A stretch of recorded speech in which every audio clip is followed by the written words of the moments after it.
into the rabbit hole. Introduction: the strings they don't want you to see. Alright, listen up. Humanity's trifecta of skeptics, hustlers, and doom scrollers, Gen X, Millennials, and Gen Z. You've grown up in a world that's been carefully engineered to keep you busy, distracted, and in debt. From MTV's Golden Age to TikTok soundbites, they've been selling you the same con with a shinnier wrapper. Work hard, play hard, and don't ask questions. Here's the problem. While you've been watching the left hand, chasing trends, likes, and the next dopamine hit, the right hand has been pulling the strings. Banking elites, corporate overlords, and media moguls have been running this show for thousands of years. And let me tell you, it's not a Netflix series where the hero swoops in during the last episode to save the day. Here's the twist.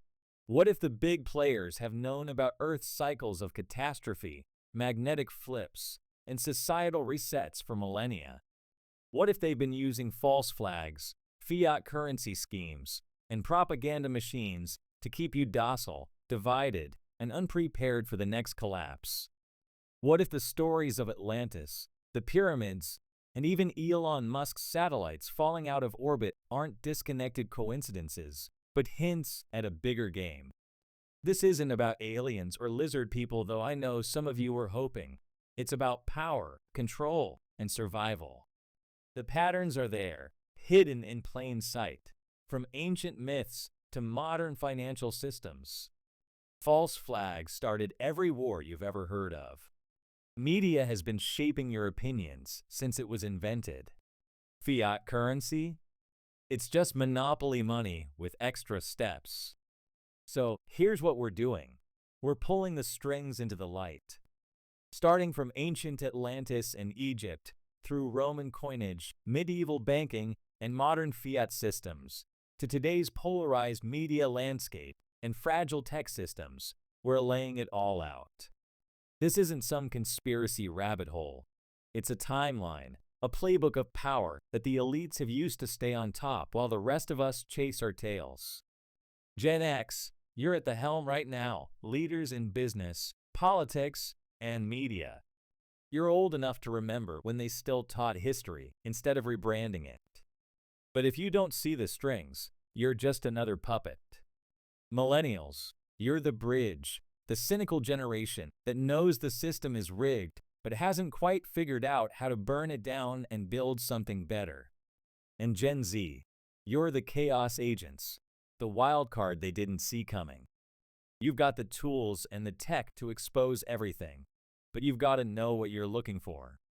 We're about to walk you through the timeline of control, cycles, and manipulation, step by step. This isn't a theory. It's history laid bare. By the end, you'll either see the pattern, or you'll walk away shaking your head thinking, damn, I didn't sign up for this. Either way, you'll never look at the world the same again. Ready? Let's draw the strings. Chapter 1. Atlantis, Ancient Wisdom, and the Cycles of Collapse. Long before TikTok algorithms, fiat money, and false flags, there was Atlantis, a name that's either the key to an ancient truth or the world's oldest red herring.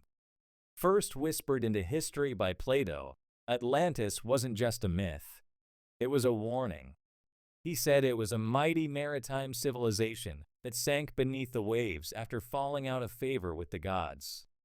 But what if it wasn't about gods at all? What if Atlantis was a civilization so advanced it pushed the boundaries of its own survival and paid the ultimate price? The story came from Egyptian priests, passed down to Solon, and finally to Plato. The timeline places Atlantis's fall roughly 11,600 years ago, right at the end of the Younger Dryas period. That wasn't just any moment in history. It was a time of massive global upheaval. Glaciers melted, sea levels rose, and the planet experienced rapid climate shifts. If that sounds familiar, it's because we might be staring down the barrel of the same disaster cycle. The Younger Dryas and Earth's 12,000-year disaster cycle. Science has caught up with myth. Geologists now talk about the Younger Dryas impact hypothesis, a theory that a comet or solar outburst caused catastrophic flooding and climate chaos tilde 12,800 years ago. Sound familiar? Atlantis didn't drown in divine wrath. It likely fell to nature's fury, just like the many advanced societies that would follow it. Here's the kicker. This isn't a one-off event. Earth operates on a 12,000-year disaster cycle where geomagnetic pole shifts, weakening magnetic fields, and increased solar radiation destabilize the planet. These aren't crackpot ideas. They're backed by evidence in geological records, ice cores, and even ancient myths. The survivors of these cycles didn't just move on. They left breadcrumbs for future generations. From the alignment of the pyramids to the carvings at Göbekli Tepe, they encoded warnings about these cycles in stone. But instead of listening, humanity keeps repeating the same mistakes. The breadcrumbs of Atlantis. Atlantis isn't just a story. It's a metaphor for what happens when civilizations get too big for their britches. The Atlanteans weren't just powerful. They were arrogant, and arrogance has a funny way of bringing people down. According to Plato, their downfall came from their hubris, their greed for more land, more power, and more control. Sound familiar? Here's what separates Atlantis from your average bedtime story. The ancient world is littered with echoes of its existence. Egypt, for example, isn't just the birthplace of pyramids and pharaohs. It's a civilization that carried forward knowledge from an even older culture, one that may have survived the collapse of Atlantis. The pyramids and the Sphinx, mainstream historians date them to tilde 2500 BCE, but alternative theories suggest they're much older, possibly aligning with Orion's belt and predating even Egypt's earliest dynasties. Göbekli Tepe, 10,000 BCE. This site, built long before agriculture or cities, hints at a level of organization and knowledge we didn't think hunter-gatherers had.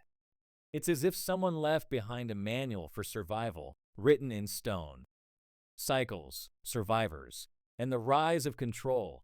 After each disaster cycle, survivors rebuild. But the game changes. The few who hold knowledge about the stars, the seasons, and survival become the rulers. These aren't just priests and kings. They're the first propagandists. They tie their power to the sun, the zodiac, and the gods, convincing people that only they can keep chaos at bay. It's the original playbook of control, and it's been running ever since. Sun worship. From Ra in Egypt to Helios in Greece, the sun became a symbol of life and power. The rulers weren't just leaders. They were intermediaries to the divine. Religious propaganda. Early myths about floods and apocalypses weren't just stories. They were fear-based mechanisms to keep people in line. Atlantis didn't just disappear.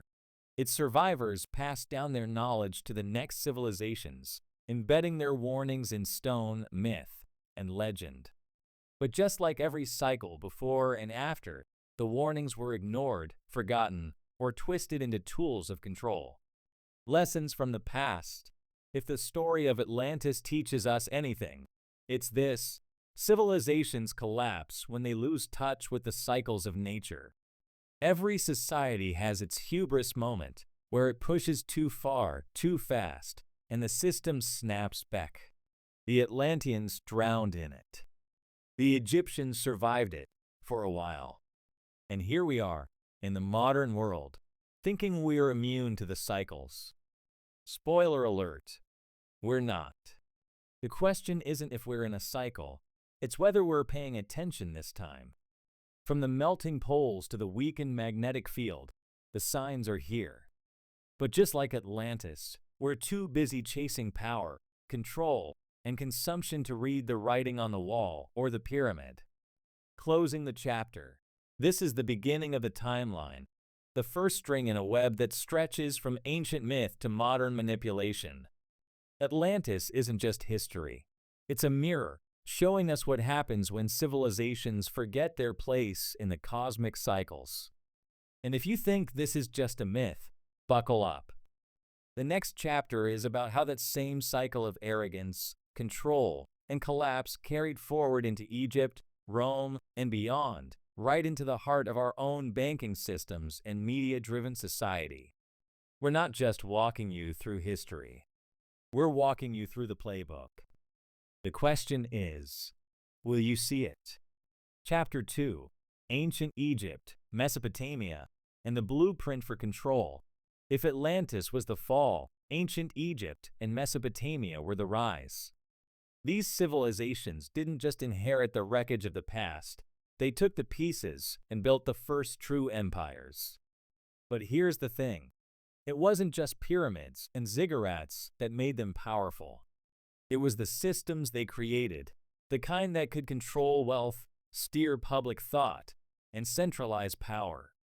This chapter dives into how Egypt and Mesopotamia took the lessons of Atlantis, encoded them into their societies, and laid the groundwork for the tools of control still used today: religion, debt, and propaganda. 1. Centralized resource control. The first power play. The Nile wasn't just a river. It was a lifeline. Its annual floods brought fertility, making Egypt a breadbasket. But controlling the Nile wasn't about digging canals. It was about controlling the narrative. Egyptian grain monopoly. Priests and pharaohs managed food distribution, tying survival to loyalty. If you worked for the state, you ate. If you didn't, well, starvation is a hell of a motivator. This was early economic control, where resources were centralized under divine authority. Mesopotamian temples as proto-banks. In Mesopotamia, temples stored grain, gold, and silver. These weren't just places of worship. They were the first banks. Debt became a tool for controlling the lower classes. Farmers borrowed grain, fell into debt, and were locked into servitude. 2. The first coinage. Formalizing hierarchies. Money didn't start as metal coins. It started as a system of trust. But as cities grew, bartering fell apart. You needed something portable and universal, something you could use to pay an army or tax a peasant. The birth of currency tilde, 2000 BCE. Mesopotamians minted the first coins, formalizing wealth systems. This wasn't just convenience, it was control. If you could mint coins, you could dictate value. Taxes weren't just about funding governments. They were about forcing conquered peoples into the empire's economic system.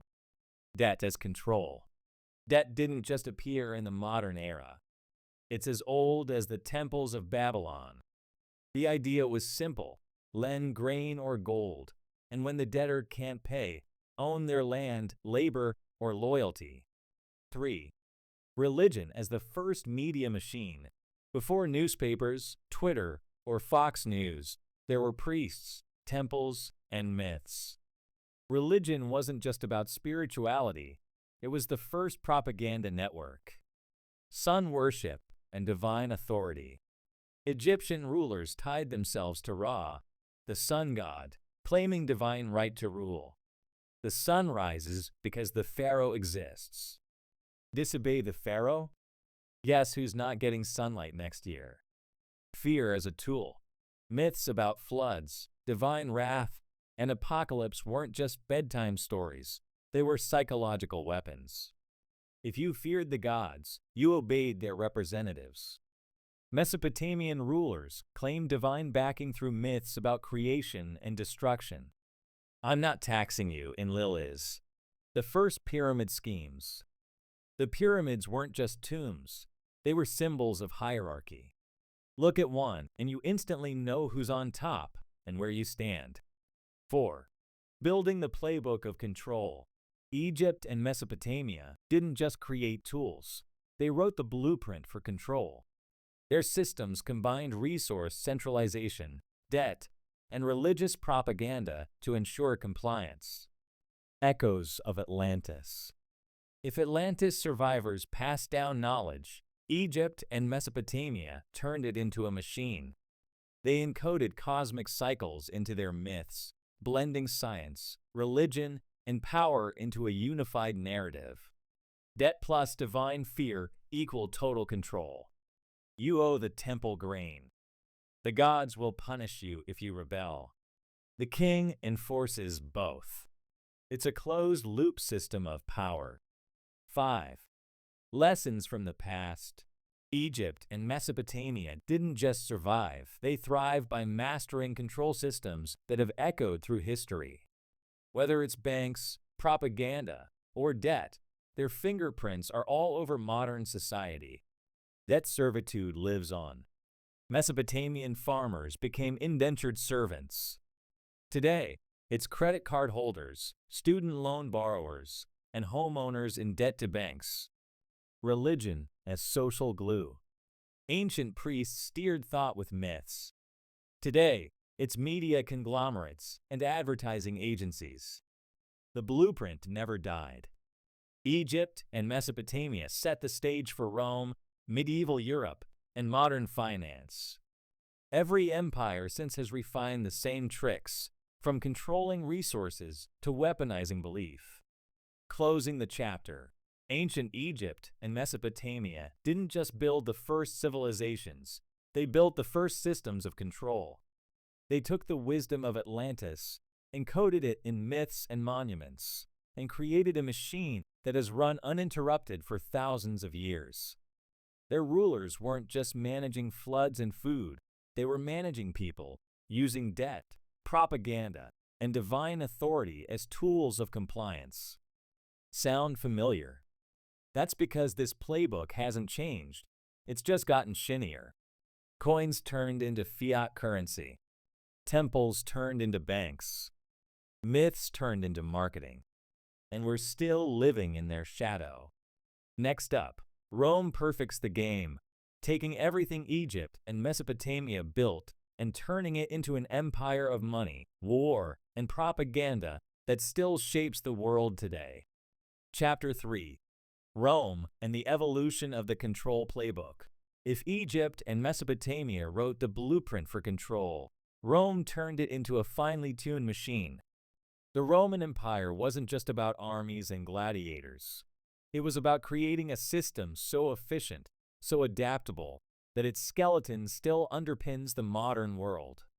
Rome mastered coinage, debt, propaganda, and war, refining these tools into a global empire that lasted 1,000 years and never really disappeared. 1. Expansion through coinage. The original fiat experiment. Rome didn't just conquer with swords, it conquered with money. The empire didn't just create coins, it weaponized them to expand and control. Standardized coinage. Rome spread denarii throughout its territories, forcing conquered peoples to use Roman money. Taxes were levied in coin, compelling locals to participate in Rome's economy or face ruin. Fiat manipulation. Roman emperors debased their currency by reducing the silver content in coins. This caused inflation, impoverishing ordinary citizens while enriching the elite. Sound familiar? This was the ancient version of today's fiat currency devaluation. 2. Banking guilds. The rise of private finance. Rome didn't just rely on state-run systems. It also nurtured private banking. Wealthy families created the first international finance networks, lending to the state and profiting from its wars. Debt as a weapon. Roman citizens and provinces were kept in line through debt servitude. Borrow money for taxes or crops, fall into default, and lose your land, or worse, your freedom. Banking for the state. Wealthy elites finance military campaigns, receiving interest on loans from tax revenues. This partnership between private finance and imperial expansion foreshadowed modern military-industrial complexes. 3. Propaganda and religion. Control of the masses. Rome didn't just build roads, it built narratives.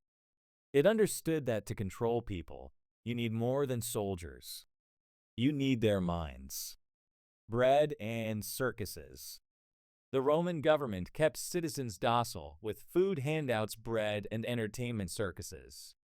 This wasn't charity, it was strategic distraction, designed to divert attention from corruption and inequality. Religion as state policy. Rome absorbed local gods into its pantheon, creating a universal religious narrative.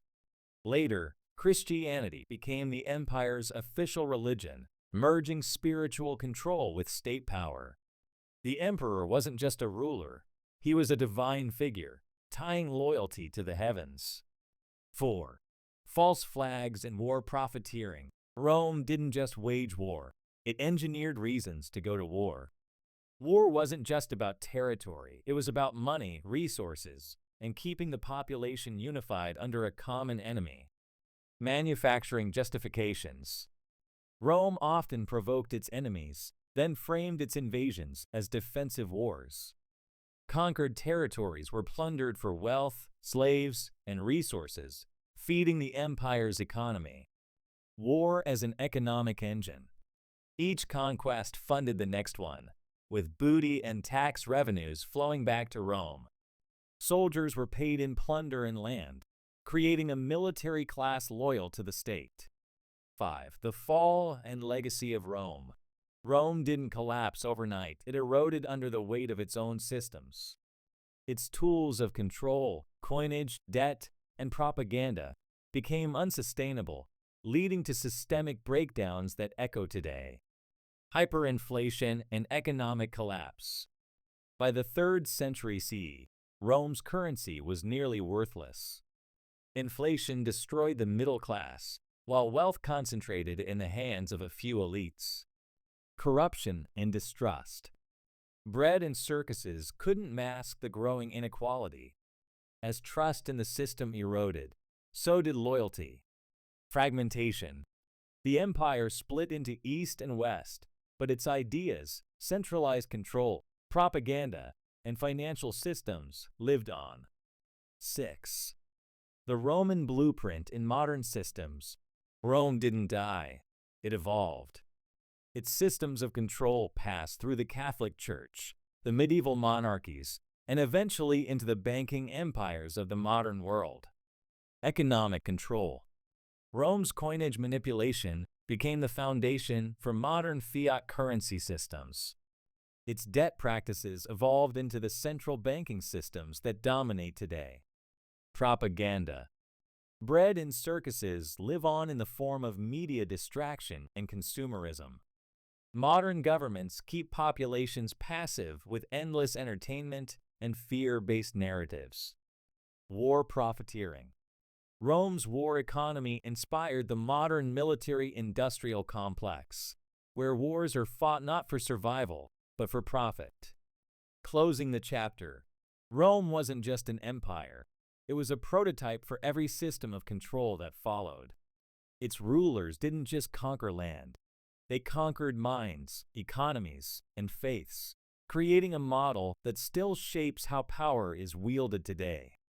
From coinage to religion, from propaganda to war, Rome turned the playbook of control into an art form. Next up, how medieval Europe took Rome's tools, added religious dogma, and gave birth to the modern banking systems and the concept of perpetual debt. Let's see how those knights, kings, and priests rewrote the rules of power for the next 1,000 years. Chapter 4. Medieval Europe and the foundations of modern banking.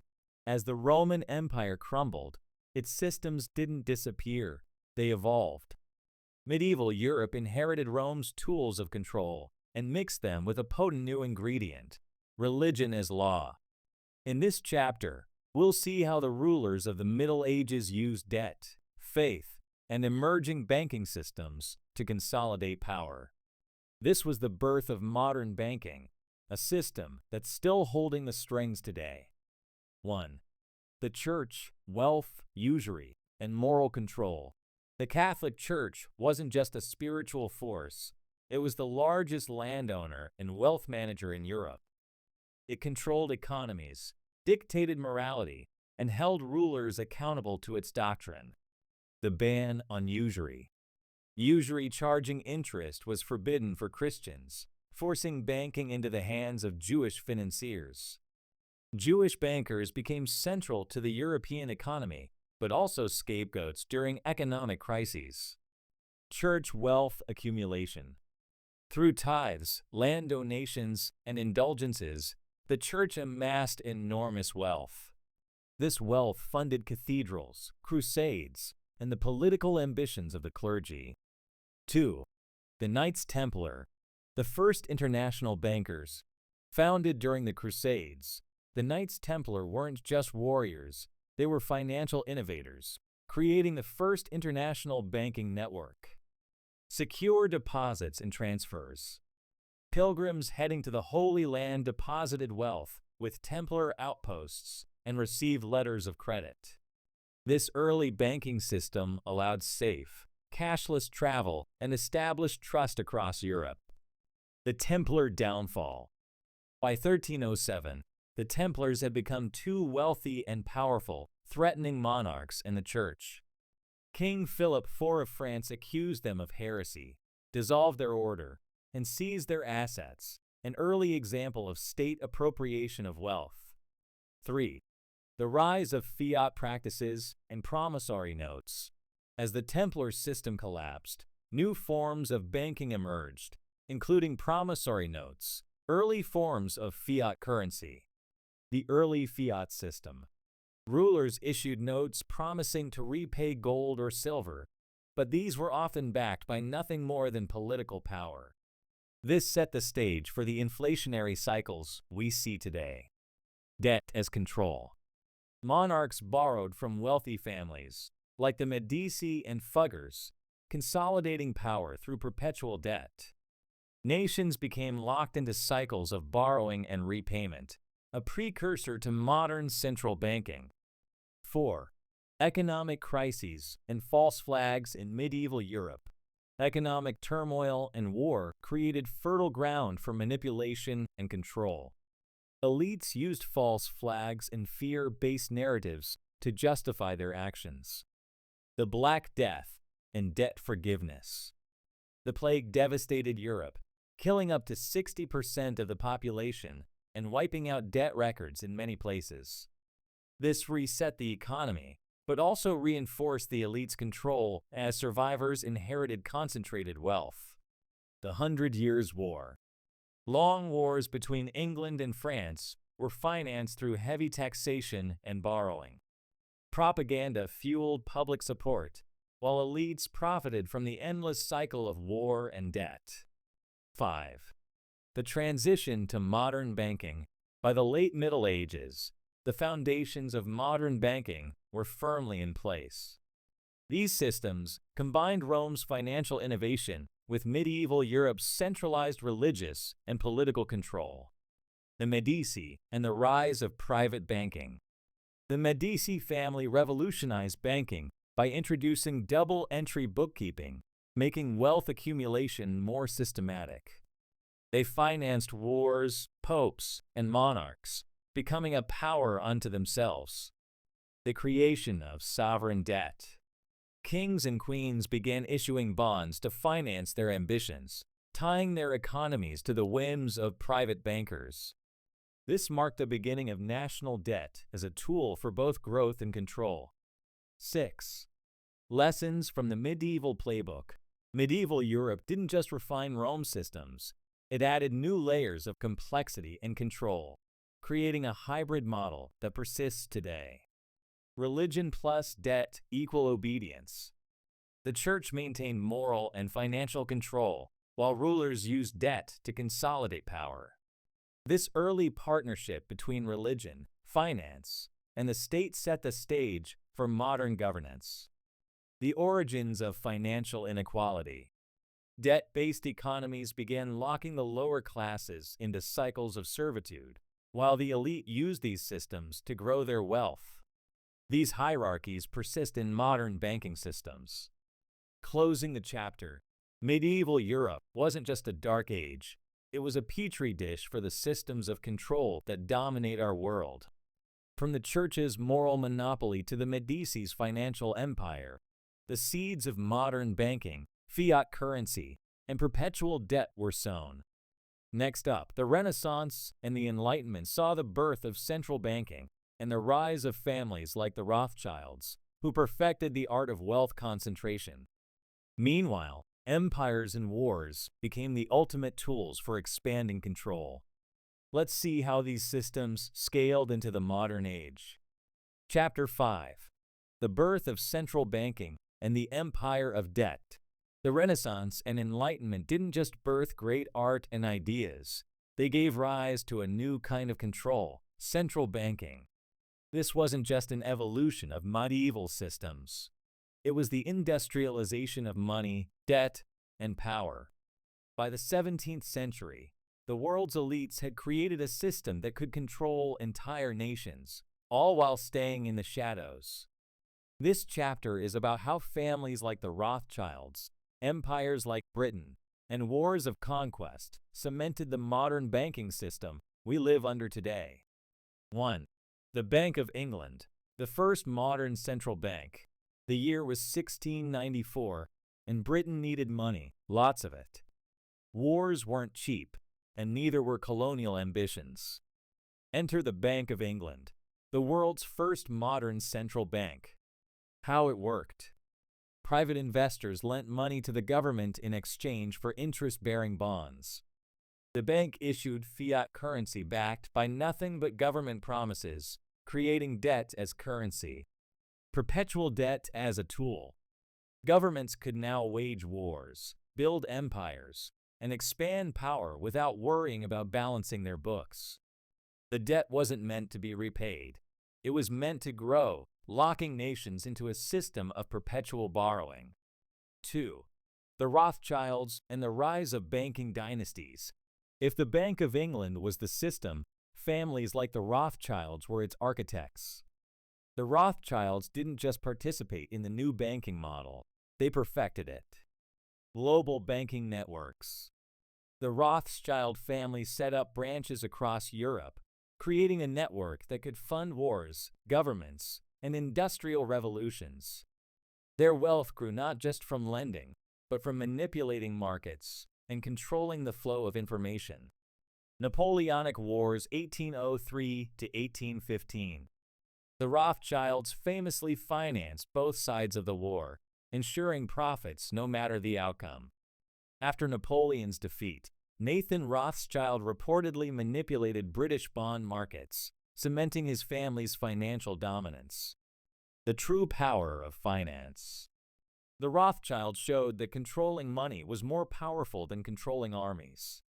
They became kingmakers, influencing monarchs, prime ministers, and governments. 3. The expansion of empire. War and banking hand in hand. Colonial empires like Britain and France didn't just spread culture and commerce, they spread financial control systems. The East India Company. This British corporation operated as a quasi-government, waging wars, taxing populations, and funneling wealth back to Europe. Funded by central banks and private financiers, it demonstrated how corporations and banks could become extensions of imperial power. Wars as economic tools. Wars weren't just about conquest, they were about profit. Central banks financed wars by issuing debt, which taxpayers repaid for generations. Example: the American Revolution 1775 to 1783 was funded on both sides by European financiers. 4. The end of the gold standard. For centuries, gold had been the bedrock of money. But the banking elite saw it as a limitation. A fixed supply of gold couldn't fund unlimited debt. The Bretton Woods Agreement 1944. Post-World War II, the US dollar became the global reserve currency, tied loosely to gold. This gave America immense power, as other nations needed dollars for trade. Nixon and the death of the gold standard 1971. President Richard Nixon officially ended the gold standard, allowing fiat currency to exist without any real backing. This move unleashed unlimited money printing, ensuring perpetual inflation and debt growth. 5. Fiat currency and the modern financial system.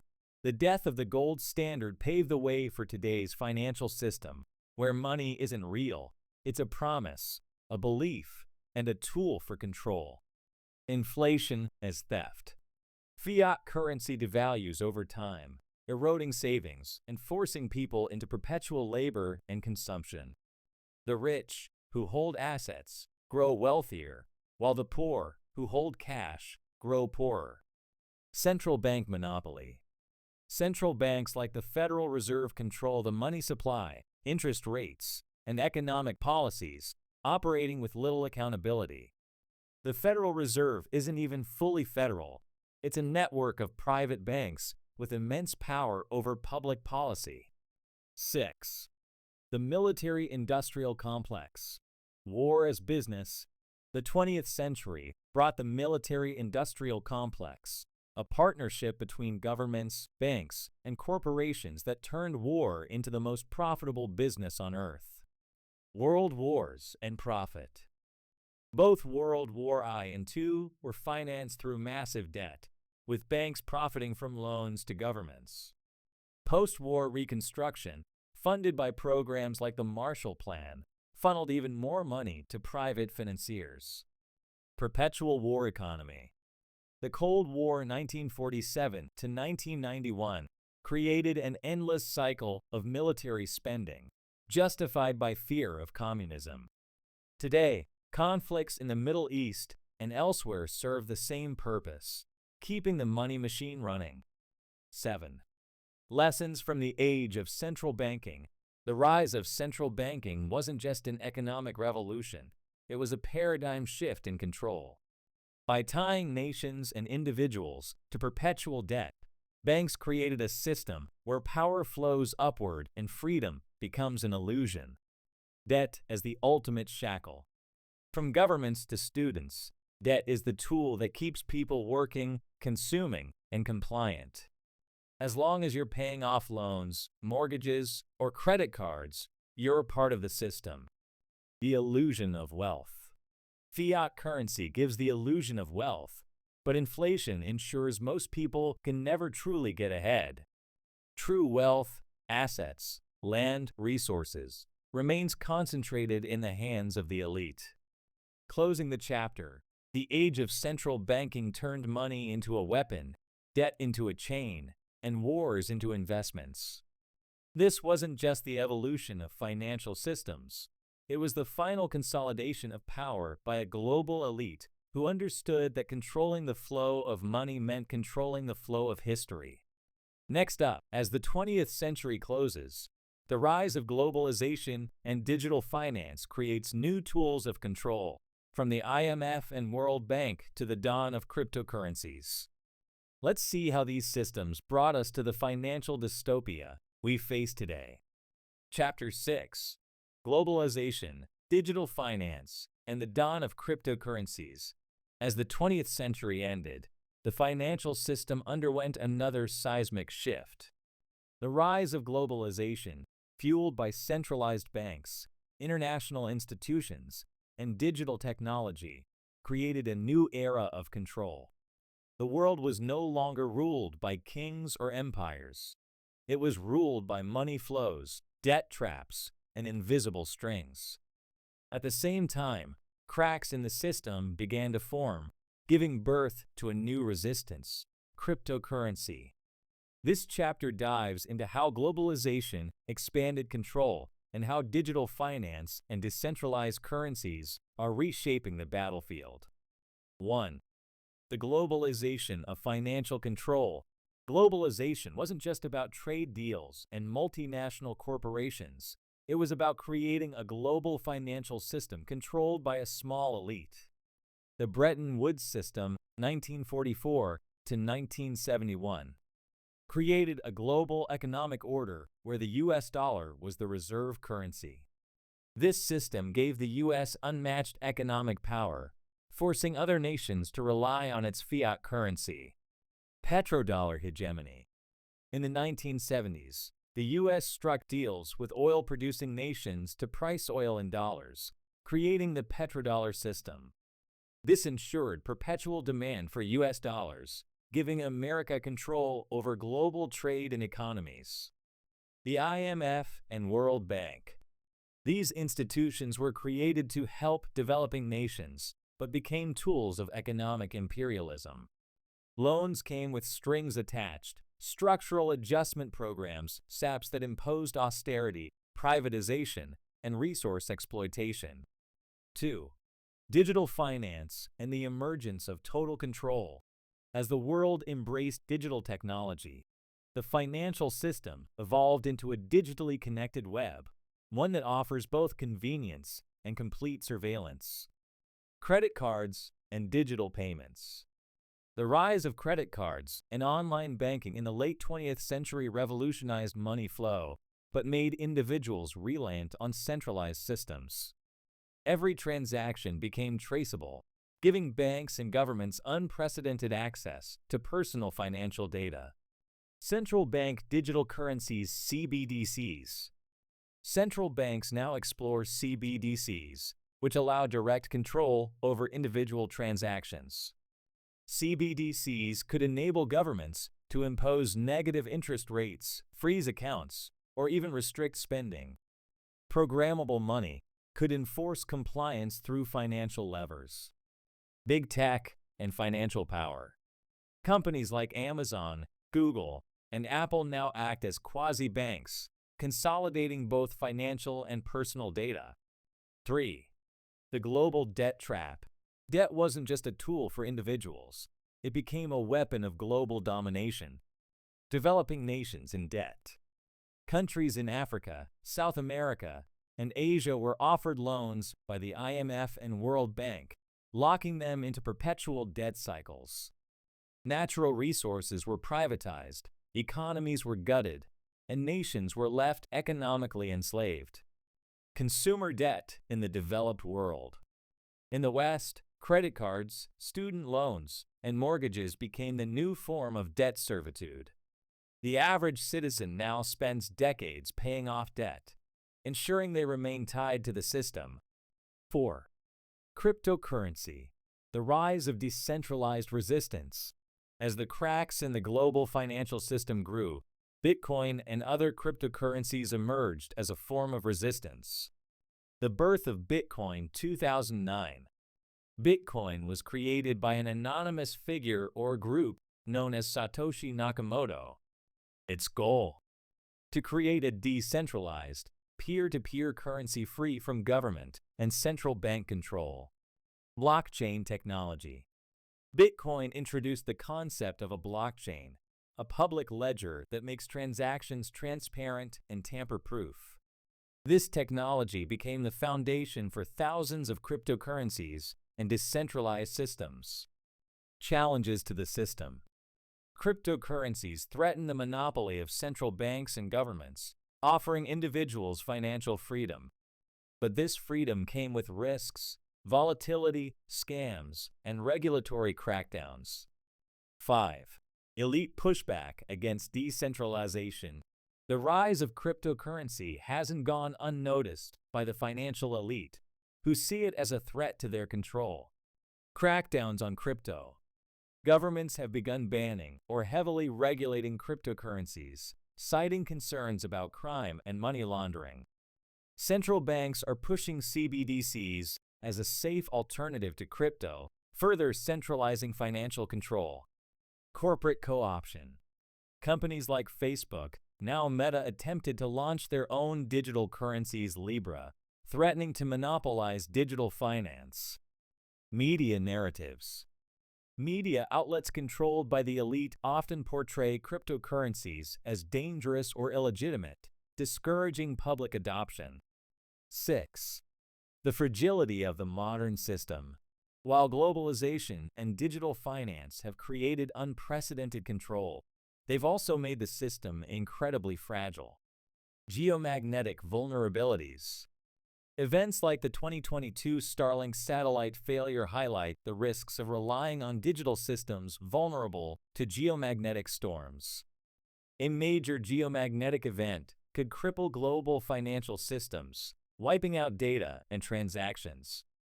environmental and economic instability.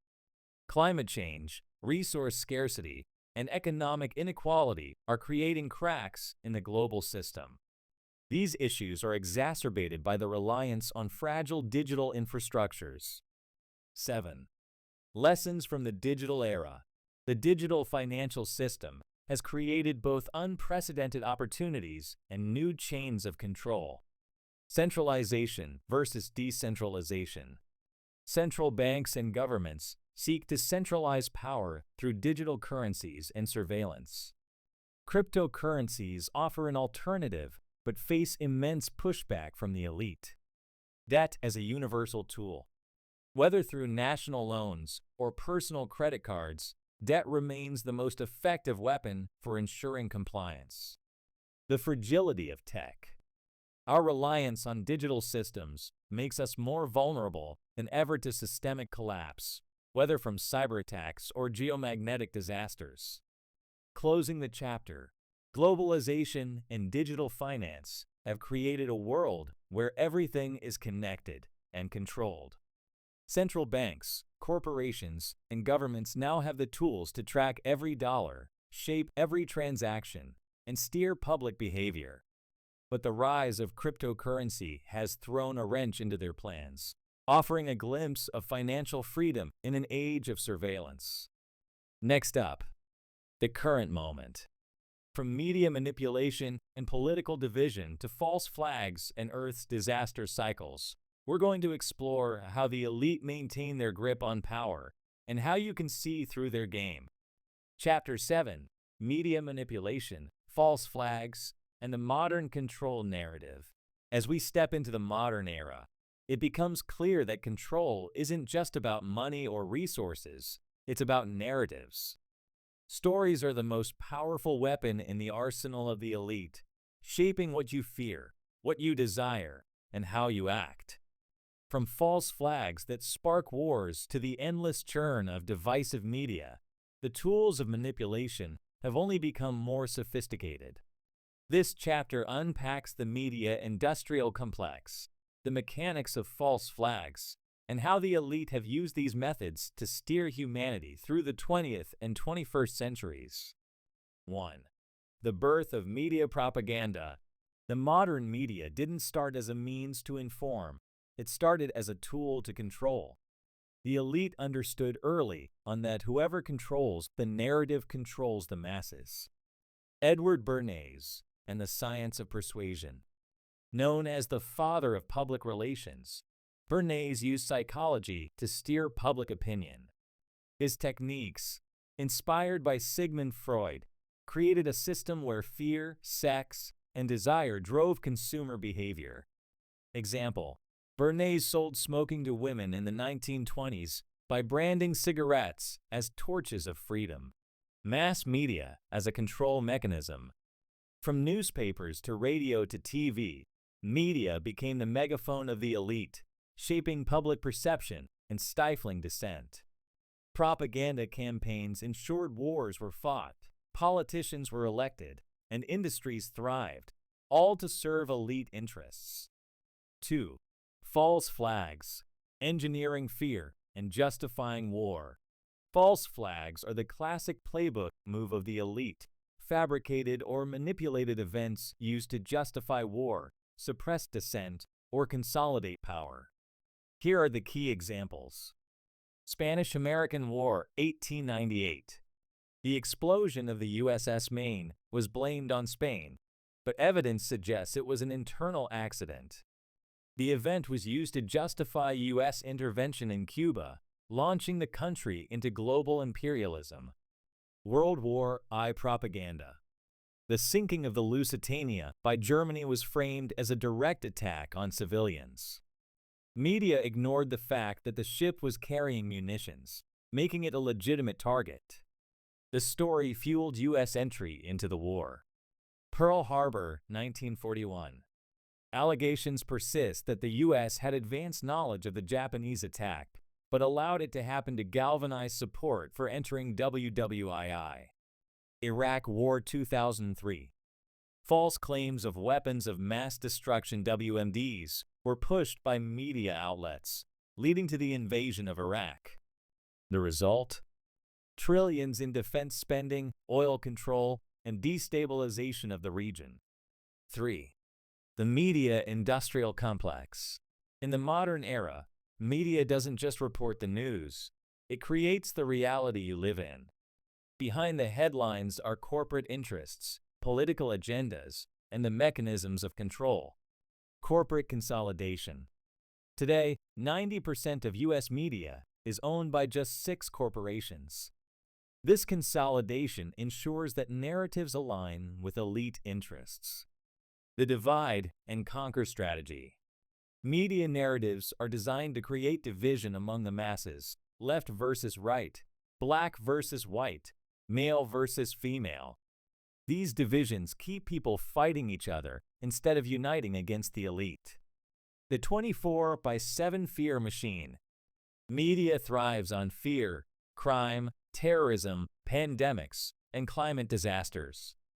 Fear keeps you glued to the screen and compliant to authority. 4. The shift from class war to identity politics. After the 2008 financial crisis, the elite faced a real threat: united class solidarity. Movements like Occupy Wall Street (OWS) exposed wealth inequality and pointed the finger directly at the 1%. The post-2012 narrative shift. Media pivoted from focusing on class issues, e.g., bankers, bailouts, to identity issues, e.g., systemic racism, gender inequality. This redirected public anger away from the elite and toward lateral conflicts, dividing the working class. Woke capitalism. Corporations embrace social justice, branding to shield themselves from scrutiny.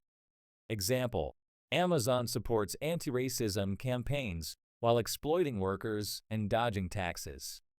5. Modern false flags and manufactured crises. False flags didn't stop in the 20th century. They evolved. The elite now use cyber threats, pandemics, and climate emergencies to justify sweeping controls. COVID-19 and the Great Reset. The pandemic accelerated wealth concentration, with billionaires increasing their fortunes while small businesses collapsed. Policies under the guise of public health created unprecedented government surveillance and control. Cybersecurity and digital fear. High-profile cyber attacks, often blamed on foreign enemies, are used to justify increased digital surveillance and internet regulation. Climate change is a lever. While climate change is real, the narrative is often weaponized to enforce austerity and justify corporate bailouts. Example: green energy subsidies frequently funnel public money to elite-controlled industries. 6. The tech oligarchy. Modern gatekeepers of thought. Big tech isn't just about innovation, it's about censorship, surveillance, and steering public discourse. Social media as the new propaganda machine. Algorithms amplify division, outrage, and fear, keeping people addicted while shaping public opinion. Platforms like Facebook and Twitter act as modern thought police, controlling what information is seen and shared. Elon Musk's Starlink and digital fragility. Geomagnetic storms in 2022 caused Musk's satellites to fall from orbit, highlighting the fragility of modern systems. As reliance on digital infrastructure grows, so does the risk of systemic collapse during geomagnetic events. 7. Lessons from media and false flags. The tools of media manipulation and false flags aren't just historical artifacts. They're active, evolving systems designed to maintain control. Fear and division. Fear is the easiest emotion to manipulate, and division ensures the masses remain distracted. Crisis as opportunity.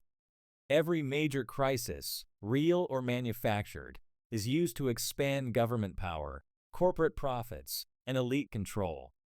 Seeing through the narrative. Understanding the patterns of manipulation is the first step in resisting them.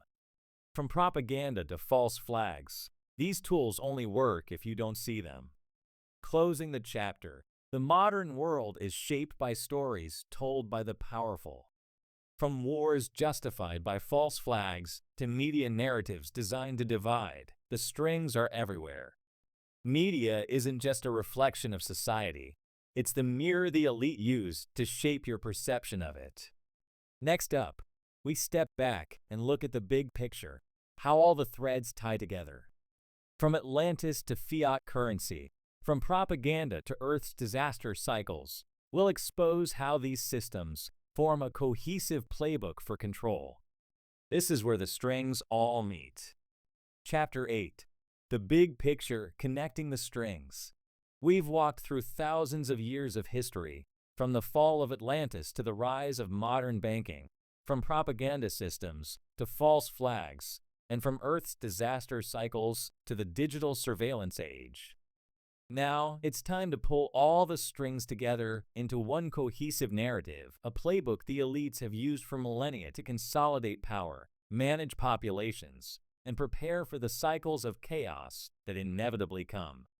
This chapter isn't about more details, it's about seeing the web as a whole. From ancient myths to modern media, everything connects, and it's been driving us toward a single conclusion. The more you control money, fear, and stories, the more you control civilization itself. 1. The recurring blueprint of control. At the heart of everything is a simple truth. Civilizations collapse, but the systems of control remain. Over time, these systems evolve, becoming more sophisticated, more efficient, and more invisible. Atlantis and the First Cycle. If Atlantis existed, it was the first civilization to fall to hubris, greed, and natural disaster. Survivors carried forward its lessons, embedding warnings in myths, structures, and religious systems. Ancient civilizations as testing grounds. Egypt and Mesopotamia turned survival into a hierarchy of control, tying resources and power to divine narratives. Rome perfected the system, adding war profiteering, propaganda, and fiat manipulation to the mix. Medieval Europe and the transition to finance. The Church's monopoly on morality merged with emerging banking systems, creating a hybrid model of spiritual and economic control. Debt became the chain that bound individuals, cities, and nations to the will of the elite. Central banks and globalization. Central banking industrialized debt, turning money into the ultimate tool for controlling economies, wars, and even governments. 2. The role of false flags in the playbook. False flags aren't just isolated events. They're rituals of control, used at pivotal moments to steer history in the direction the elite want. War as a tool for power. From the USS Maine to Iraq's WMDs, false flags justify wars that enrich the powerful and expand control. Wars create debt, fuel industrial profits, and consolidate public support for authoritarian measures. Fear and obedience. False flags exploit fear, the easiest emotion to manipulate. When people are afraid, they look to leaders for safety, even at the cost of freedom. Modern variants. Today's false flags aren't just bombs, they're cyber attacks, pandemics, and climate emergencies, all used to centralize power under the guise of safety. 3. Media and the manufacturing of reality. At every stage of history, the narrative has been the battlefield. Control the story, and you control the people. The ancient connection.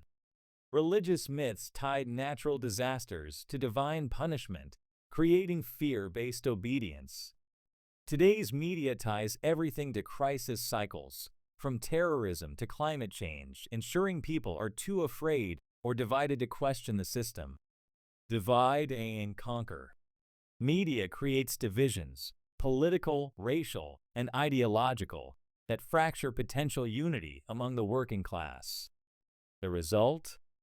Infighting among the masses, while the elite continue accumulating wealth and power. 4. The Earth's disaster cycles and elite preparation. The one thing the elites know, and prepare for that the rest of us ignore is the inevitability of Earth's cyclical disasters. Geomagnetic instabilities. Every 12,000 years, Earth's magnetic field weakens, increasing solar radiation and triggering extreme climate shifts. Ancient civilizations encoded this knowledge in structures like the pyramids, warning of catastrophic cycles. Modern fragility.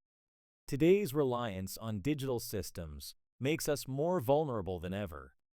Events like the 2022 Starlink satellite failures highlight how geomagnetic storms could collapse communication and financial systems. Elite bunkers and continuity plans. From Cold War bunkers to modern-day doomsday retreats, the elite have always prepared for collapse while keeping the masses in the dark. The result? When disaster strikes, they survive while the rest of us scramble. 5. The tools of control in the digital age. We are now in the most advanced stage of the playbook, where money, media, and fear converge into a single, digitized system of control. Central bank digital currencies, CBDCs. CBDCs offer governments total control over individual transactions, allowing them to freeze accounts, impose negative interest rates, or restrict spending. Big tech and surveillance. Social media, search engines, and AI algorithms shape public thought, ensuring people remain distracted, divided, and docile. Debt as the universal chain. From student loans to national debt, the system ensures that individuals and governments are perpetually locked into servitude. 6. The fragility of the system.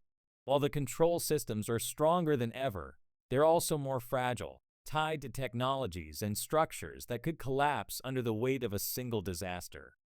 Digital overreach. Geomagnetic storms, cyber attacks, or systemic failures could wipe out financial data and communication networks overnight.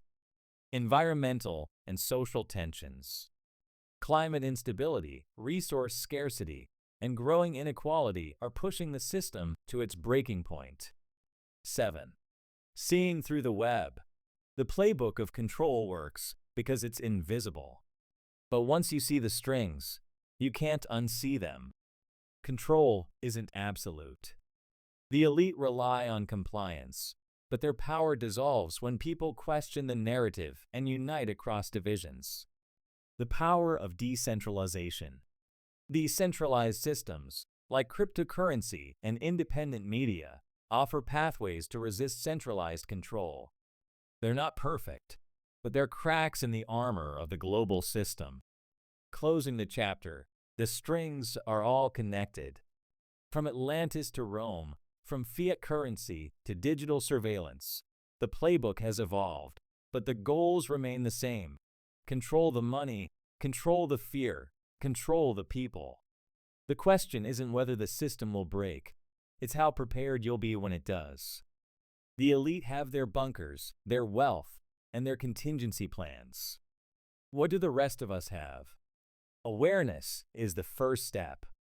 Action comes next. In the final chapter, we'll discuss what the future could look like, how to navigate the collapse of the old systems, and what a new world could be. If you've followed the strings this far, you're already ahead of the game. Let's finish strong. Chapter 9. The future, breaking free from the web. So here we are. We've followed the threads, unraveled the patterns, and exposed the playbook of control that's guided civilizations for millennia. From Atlantis to modern digital finance, from pyramids to propaganda, the elite have refined their tools to steer humanity while insulating themselves from the cycles of chaos that inevitably arise. But every system has a breaking point, and the cracks are already showing. This chapter isn't about doom, it's about what comes next. What happens when the old systems collapse? How do we resist the strings, reclaim control, and build something better? The future isn't set in stone, but understanding the cycles, the tools of control, and our own power gives us the ability to break free. 1. Recognizing the collapse. The systems of control aren't eternal.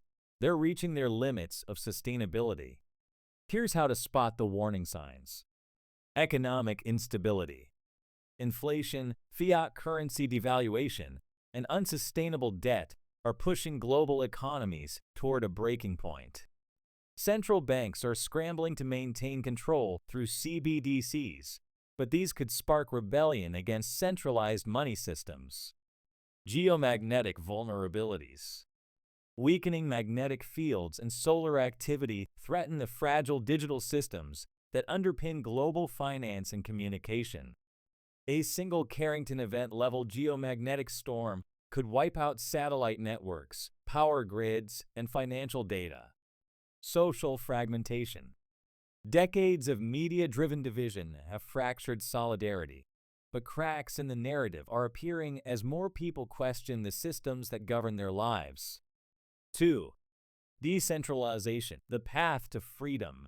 Breaking free from centralized control starts with decentralization. The systems of the future will thrive on distribution, autonomy, and resilience. Decentralized finance (DeFi). Cryptocurrencies like Bitcoin and blockchain technology offer alternatives to fiat currencies and centralized banks. Peer-to-peer transactions and decentralized lending platforms bypass traditional financial systems. Independent media.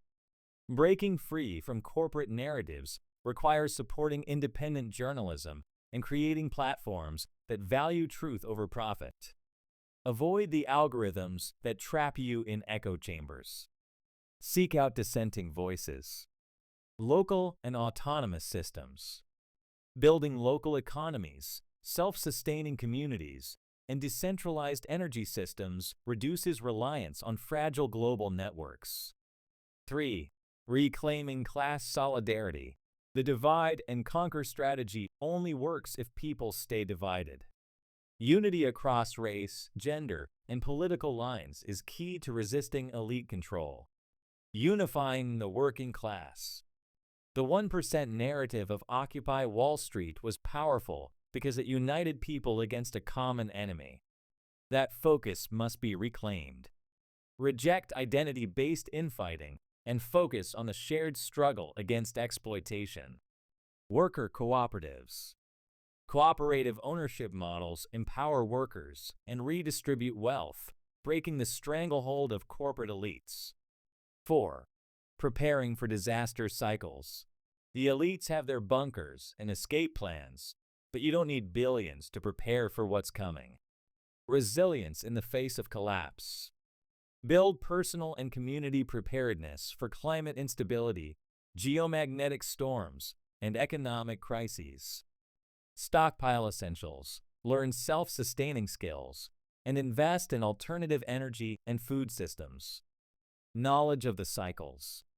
Ancient civilizations encoded warnings about Earth's cycles in their myths and monuments. Understanding these patterns helps us anticipate and adapt to future disruptions. 5. The new paradigm. If the old systems are collapsing, what replaces them? The goal isn't to rebuild the same hierarchies with new names. It's to create systems that value freedom, resilience, and cooperation. From centralized to distributed. Replace top-down systems with networks that empower individuals and communities. Decentralized governance models, based on blockchain or direct democracy, could eliminate the need for oppressive hierarchies. A new relationship with technology. Technology should serve humanity, not enslave it. Open source solutions, decentralized platforms, and ethical AI could ensure tech supports rather than exploits us. Reconnecting with nature. Civilizations fall when they disconnect from natural cycles. Building systems that respect the planet's limits will ensure long-term survival. 6. Lessons from the timeline. The history we've uncovered isn't just a litany of failures, it's a roadmap. Each collapse, each manipulation, and each rebellion has taught us what works and what doesn't. The playbook is predictable. The elite use the same tools: debt, propaganda, fear, over and over again. Once you see it, you can't unsee it. Awareness disarms these tools and empowers resistance. Cycles are inevitable. Civilizations rise and fall, but humans endure. Understanding the cycles prepares us to survive and thrive after collapse. 7. The choice ahead.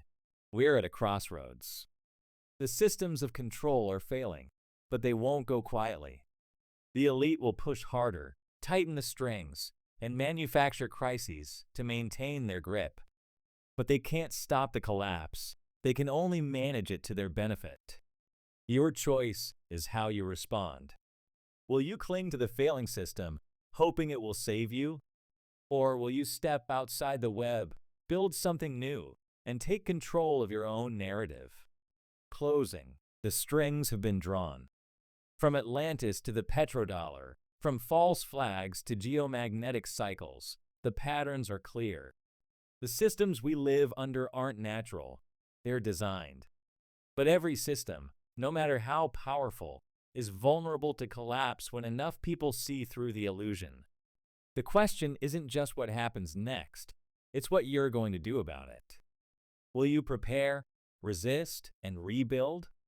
Or will you stay trapped in the web, waiting for someone else to cut the strings? The choice is yours. The future is unwritten. But now you know the playbook. Chapter 10. The Rise of AI, Humanity's Final Crossroads. All right, listen up. You've made it this far, so I know you're not just a casual observer. You've followed the strings, seen the playbook, and now we're staring down the barrel of the ultimate game changer, artificial intelligence. AI isn't just another tool. It's not like the printing press or the steam engine. This is the big one, a force multiplier that will decide whether humanity steps into a brighter future or stumbles headfirst into an Orwellian nightmare. Let me make it crystal clear. AI is coming whether you like it or not.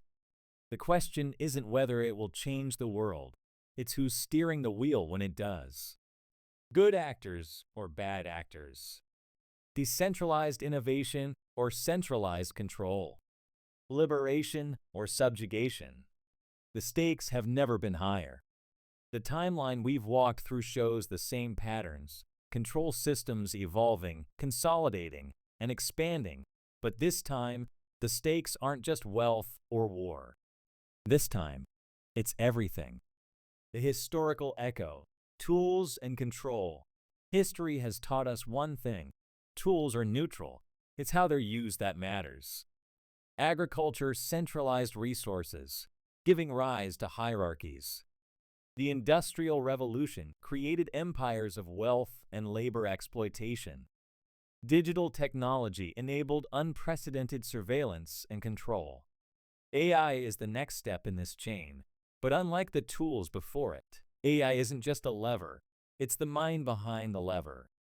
It will either amplify freedom and creativity, or it will lock humanity into the most oppressive system ever conceived. Let's not sugarcoat it. AI is the ultimate weapon of control. AI as the ultimate tool of control. If the bad actors win, AI won't just continue the playbook, it will perfect it. Here's what's at stake. 1. Perfect surveillance and behavior control. AI isn't just about watching you, it's about knowing you better than you know yourself. Governments and corporations can use AI to predict your behavior, manipulate your decisions, and eliminate dissent before it even forms. Examples? China's social credit system ties every action to a score that dictates whether you can travel, work, or even live. It's not sci-fi.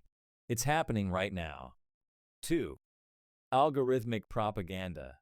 AI controls what you see, what you believe, and what you buy. Social media algorithms already steer public opinion, amplify outrage, and polarize society. Deepfakes, AI-generated news, and bot armies make the truth a moving target. If you can't trust what you see or hear, who controls your reality? The ones feeding you the narrative. 3. Autonomous enforcement. Drones, robots, and predictive policing powered by AI eliminate the need for human accountability. Imagine a world where oppression is automated, where rebellion isn't crushed by soldiers, but by algorithms. That's not just dystopian, it's the logical endpoint of AI in the wrong hands. AI as the force for liberation, but it doesn't have to be this way.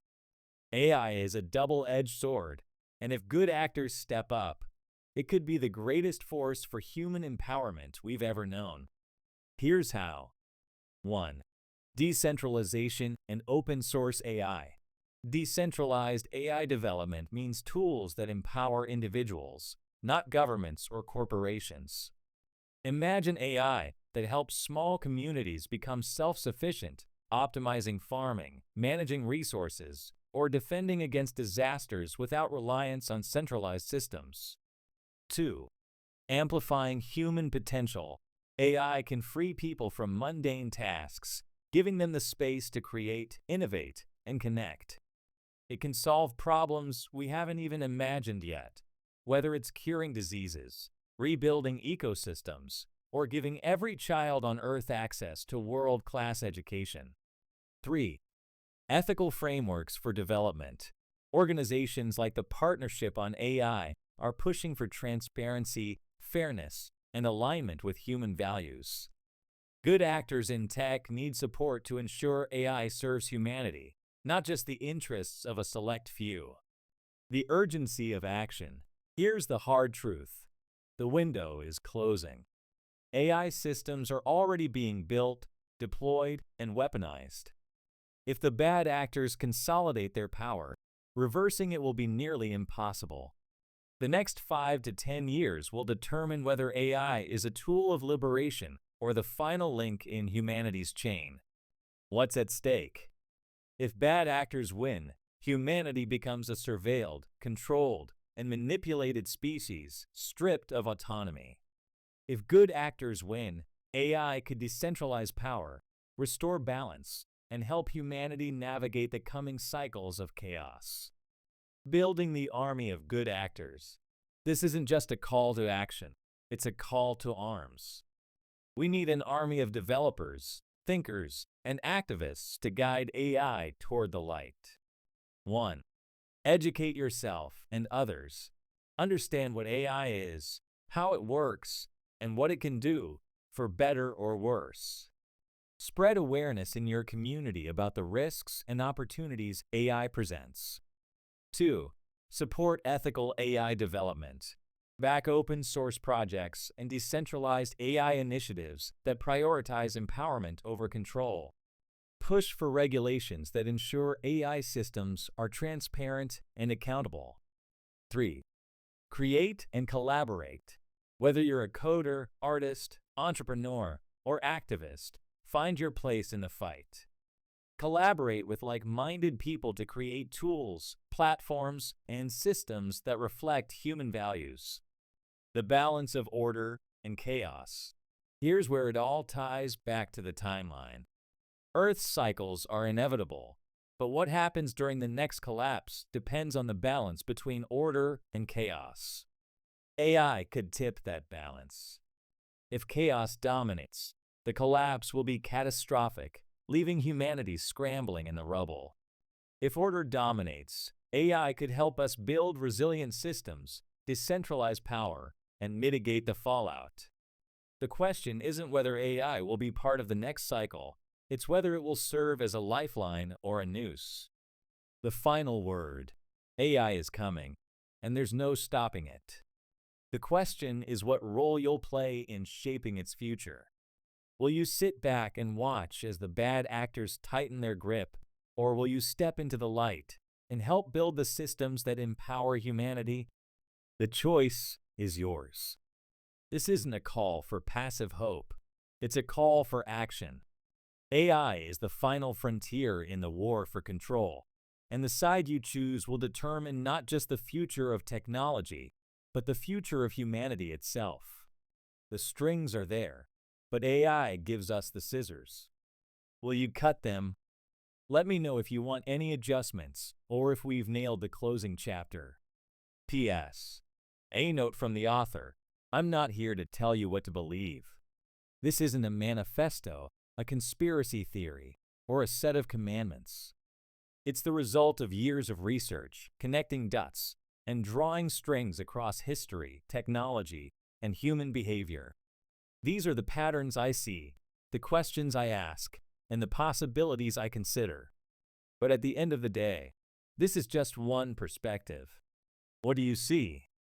The strings are there for anyone to follow. Challenge what you've read, do your own research, and draw your own conclusions. The goal isn't to agree with me, it's to think critically, see the bigger picture, and question the systems we take for granted. Maybe you'll find connections I missed. Maybe you'll see things differently. Either way, the truth isn't found in one person's perspective. It's built through exploration and questioning. Next steps. Building your own map. In the next section, you'll find a reference section filled with sources, topics, and tools to help you dig deeper. Use it to validate, challenge, or expand on what you've read here. The only way to see the full web is to follow the strings yourself. This isn't about taking my word for it. It's about reclaiming your own power to question, think, and act. What you do with it is up to you. Let's get to work. References and resources by chapter. This section provides a chapter-by-chapter breakdown of key references, topics, and resources to help you explore further. Whether you're validating claims, challenging ideas, or diving deeper into the rabbit hole, these resources are a starting point. Use them to draw your own strings. Chapter 1. Atlantis, Ancient Wisdom, and the Cycles of Collapse. Plato's Dialogues. Timaeus and Critias' primary sources for the story of Atlantis. Younger Dryas Impact Hypothesis. Research by Graham Hancock, Randall Carlson, and published works like Magicians of the Gods. Göbekli Tepe. Archaeological findings and research articles on its astronomical alignments and implications. Earth's 12,000-year disaster cycle. Studies on geomagnetic reversals and solar outbursts. Robert Schoch, Scientific Papers on Paleomagnetism. Chapter 2. Ancient Egypt, Mesopotamia, and the Blueprint for Control. Pyramid Alignments. Research on the Great Pyramid's correlation with Orion's Belt. Robert Bauval's Orion Correlation Theory. Sphinx Water Erosion Hypothesis. Papers and Findings by Robert Schoch. Mesopotamian Debt Systems. Academic studies on early proto-banking and the role of temples in wealth control. Ancient Religious Systems. Comparative studies on sun worship and the role of myths in consolidating power. Chapter 3. Rome and the Evolution of the Control Playbook. Roman Coinage and Fiat Practices. Historical accounts of currency debasement during the Roman Empire. Bread and Circuses.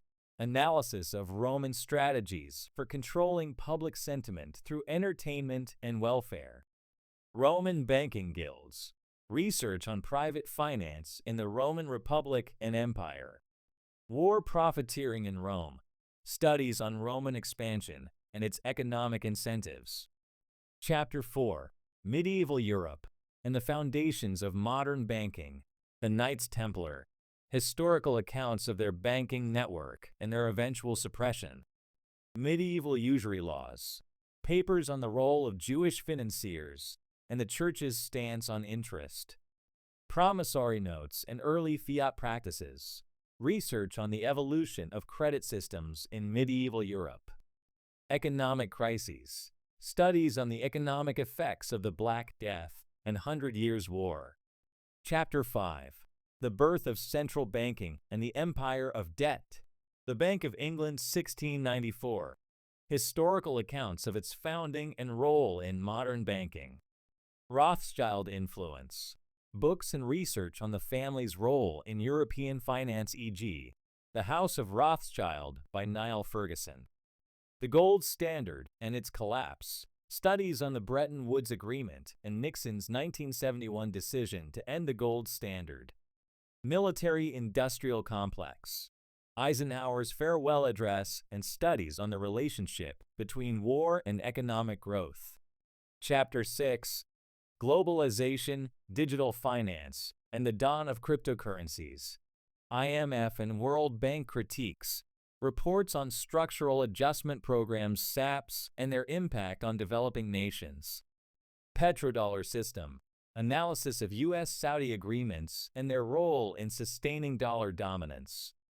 Cryptocurrency basics. White papers like Bitcoin, a peer-to-peer electronic cash system by Satoshi Nakamoto. Central Bank Digital Currencies (CBDCs). Reports by the Federal Reserve, IMF, and Bank of International Settlements (BIS). Chapter 7. Media Manipulation, False Flags, and the Modern Control Narrative. Edward Bernays and Propaganda. Propaganda by Edward Bernays. Studies on public relations influence on society. False Flags in History. USS Maine Spanish-American War. Lusitania WWI. Pearl Harbor WWII. And WMDs in Iraq. Media ownership. Reports on corporate consolidation in media, e.g., Free Press studies on media ownership. Social media algorithms. Research on how algorithms amplify polarization and misinformation. Chapter 8. The Big Picture, Connecting the Strings. Geomagnetic Field Weakening. Scientific papers on pole shift acceleration and solar outburst risks. Divide and Conquer Strategy. Studies on how division among the working class serves elite interests, e.g., Noam Chomsky's manufactured consent. Modern Fragility. Research on the vulnerabilities of digital and financial systems to geomagnetic storms and cyberattacks. Chapter 9. The Future, Breaking Free from the Web. Decentralized Systems.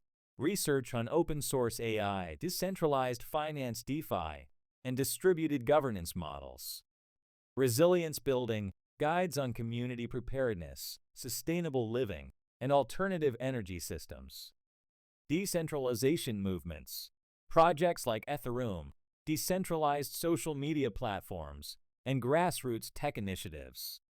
Philosophical frameworks. Books and essays on the ethics of technology and decentralization, e.g., The Sovereign Individual. Chapter 10. The Rise of AI, Humanity's Final Crossroads. AI Ethics. Research by organizations like the Partnership on AI and the Center for Humane Technology. Surveillance and AI. Papers on China's social credit system, predictive policing, and facial recognition technology. Decentralized AI initiatives. Projects like OpenAI, decentralized machine learning platforms, and ethical AI startups. The Fight for Good Actors. Articles on the balance between centralization and decentralization in AI development. Final thoughts. Each chapter's references are starting points, tools for building your own understanding and challenging the ideas presented here. Whether you agree, disagree, or fall somewhere in between, the only way to truly see the web is to start pulling the strings yourself.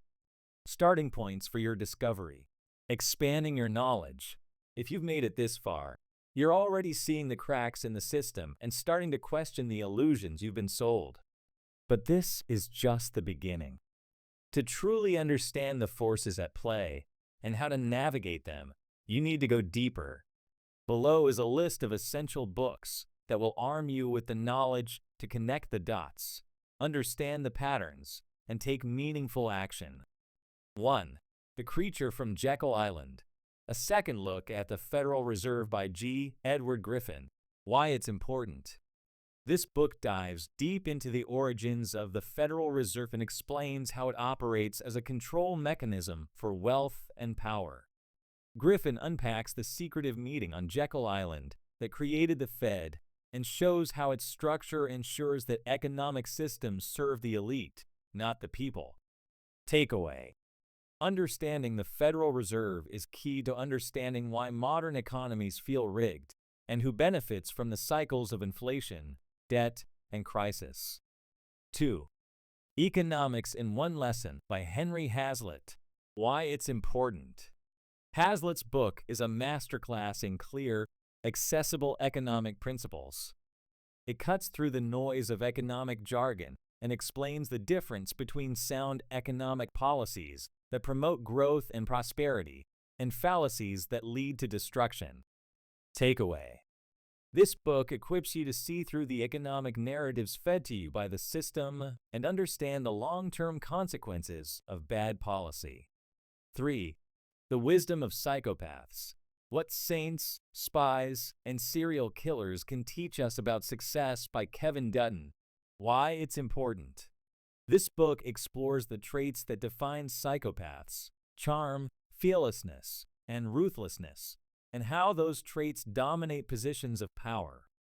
Understanding the psychology of those who run the system helps explain why it operates the way it does. Takeaway. The system isn't run by ordinary people. Recognizing the traits of those at the top helps you understand their motivations and predict their moves. 4. 12 Rules for Life. An Antidote to Chaos by Jordan B. Peterson. Why it's important. Systems and ISMs may be out of your control, but your personal actions are not. Peterson's book provides actionable steps to take control of your life, create structure, and become the kind of person who can thrive in chaos and help others do the same. Takeaway. Change starts with the individual. By applying these principles to your own life, you build the foundation for independence and leadership. Recommended reading order. To get the most out of these books, I recommend reading them in this order. The Creature from Jekyll Island. Understand the Foundation of Economic Control. Economics in One Lesson. Learn sound economic principles to see through the system's lies. The Wisdom of Psychopaths. Gain insight into the psychology of those at the top. 12 Rules for Life. Build the personal strength to navigate and counter the system. Additional suggestions. Manufactured Consent by Noam Chomsky and Edward S. Herman. How Media Serves as a Propaganda Tool for Elite Interests. The Sovereign Individual by James Dale Davidson and William Rees-Mogg. A look at how technology is reshaping the future of governance and individual autonomy. Thinking Fast and Slow by Daniel Kahneman. A guide to understanding how cognitive biases shape decisions and how they're exploited by the system. Online libraries, archives, and platforms. Here's a curated list of online libraries, archives, and platforms to help you dive into the references and topics covered. These resources are open to the public or have free access options and are designed to empower you to explore history, economics, AI, and media narratives on your own terms. 1. Academic Research and Archives. Google Scholar. A free tool for accessing academic papers, articles, and studies. Search terms like geomagnetic pole shifts or false flag operations. PubMed. A repository for scientific research, particularly in natural sciences and health. Useful for studies on AI ethics, geomagnetism, and solar activity. Directory of Open Access Journals DOE. A platform for freely accessible peer-reviewed journals across disciplines. Search topics like propaganda, fiat systems, and ancient civilizations. Arxiv. A repository for preprints in physics, computer science, and more. Great for cutting-edge AI research and geomagnetic studies. 2. Historical and Government Archives. The Library of Congress LOC. A massive digital collection of historical documents, maps, and texts, including records on U.S. monetary systems and media history. National Archives UK. Search declassified documents on British colonial history, banking systems, and global finance. CIA Freedom of Information Act FOIA Library. Declassified documents on historical events, including Cold War narratives and operations involving false flags. CIA.gov/readingroom. 3. Libraries and open knowledge platforms. Internet Archive, a nonprofit digital library offering free access to millions of books, movies, websites, and academic works. Search for classic texts like Plato's Dialogues or Economic Studies. Project Gutenberg, a free library of public domain books. Explore texts like Edward Bernays' Propaganda and classic philosophical works on society and control. Hathatris Digital Library, a massive archive of digitized books and records, useful for exploring older works on economics, history, and media. 4. Open Data and AI Research. Kaggle, a platform for accessing datasets and conducting research, including datasets on AI ethics, global finance, and historical patterns. OpenAI, a hub for understanding ethical AI development, exploring tools like GPT, and staying informed on the latest advancements in machine learning. Partnership on AI, resources and reports on ethical AI and its societal implications. 5. Independent media and alternative platforms. Free press, research and reports on media ownership, bias, and consolidation. ProPublica, investigative journalism on systemic corruption, financial manipulation, and political narratives. The Intercept, in-depth reports on surveillance, false flags, and media manipulation. 6. Ancient history and archaeological databases, the Digital Archaeological Record TDAR, a resource for exploring archaeological data and reports on ancient civilizations like Mesopotamia and Egypt. Ancient History Encyclopedia, now World History Encyclopedia. Articles and sources on topics like Atlantis, pyramids, and ancient religious systems. The Smithsonian Institution. Resources on ancient astronomy, geological cycles, and historical societies. 7. Open forums and collaborative research. Reddit research communities. Subreddits like r/AskHistorians, r/Futurology, and r/Cryptocurrency offer collaborative insights into history, AI, and finance. Medium and Substack writers. Independent thinkers and experts publish long-form essays on niche topics, including decentralized finance, AI ethics, and historical patterns. 8. Books and authors to explore. Graham Hancock, Fingerprints of the Gods, Magicians of the Gods, Ancient Civilizations and Cataclysmic Cycles. Niall Ferguson, The Ascent of Money, A History of Financial Systems. Noam Chomsky, Manufactured Consent, Media Manipulation and Propaganda. Yuval Noah Harari, Homo Deus, The Future of Humanity and AI. Edward Bernays' Propaganda, The Foundation of Modern Public Relations. Empowering Your Journey. These resources aren't just links, they're tools. Start digging, cross-reference what you find, and challenge everything, including what you've read here. The goal isn't just to uncover the truth, it's to arm yourself with knowledge so you can take an active role in shaping the future. The web is vast, and the strings are there for anyone willing to follow them. Start pulling. The truth is waiting. Expanding your knowledge.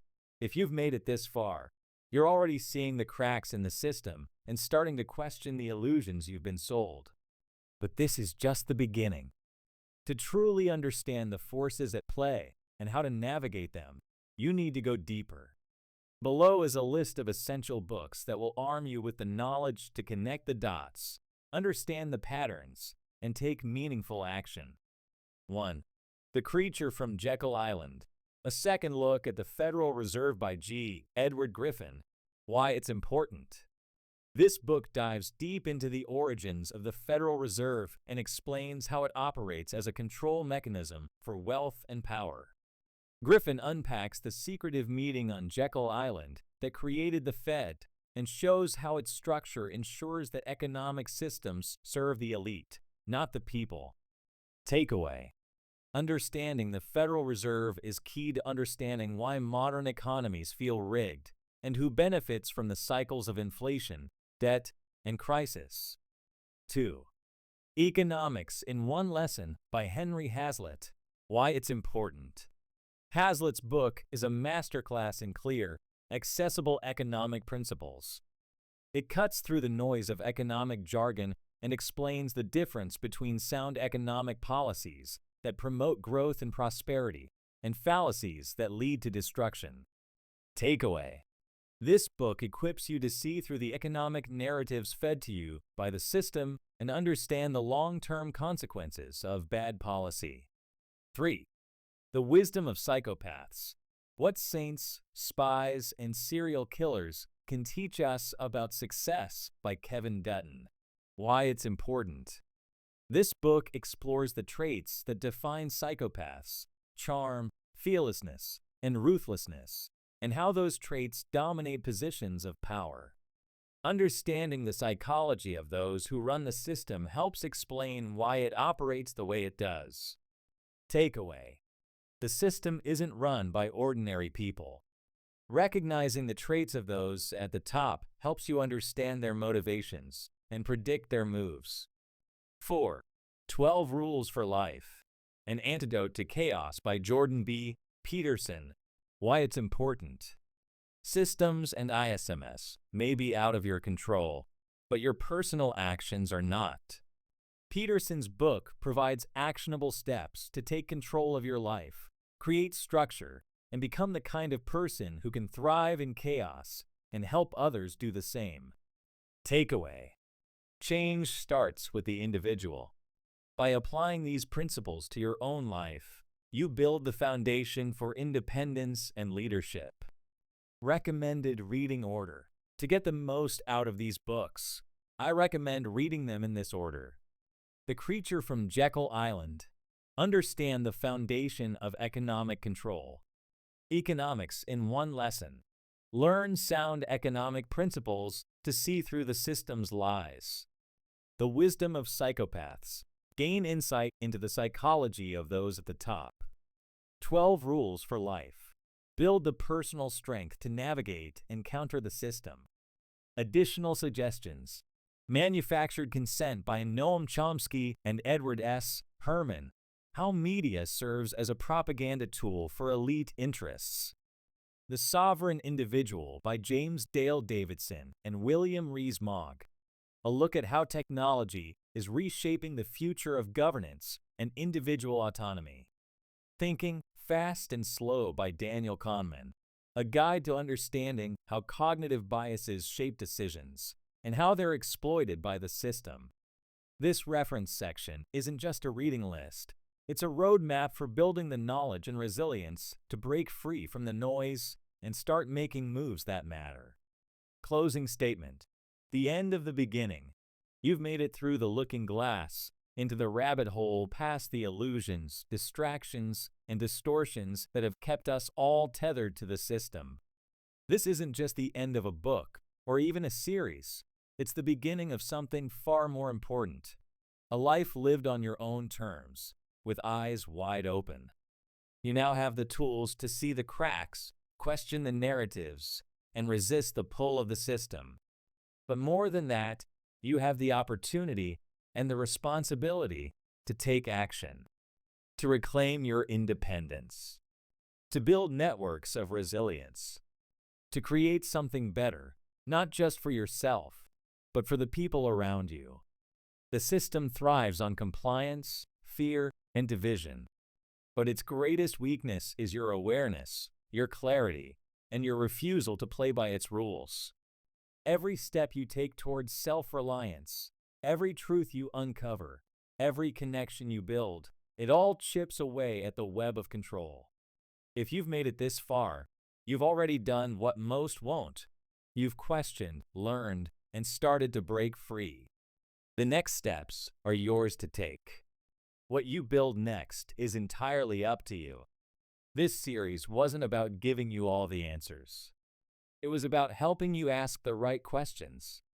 The rabbit hole is endless, the cracks are everywhere, and the tools are in your hands. Now is your time to act. So go. See through the illusions. Reclaim your power. Build something the system can't touch. The strings are visible now. The rest is up to you. Let's go. About the author. Author name is an author, researcher, and thought leader specializing in topics. This book is a continuation of their exploration into themes of the book.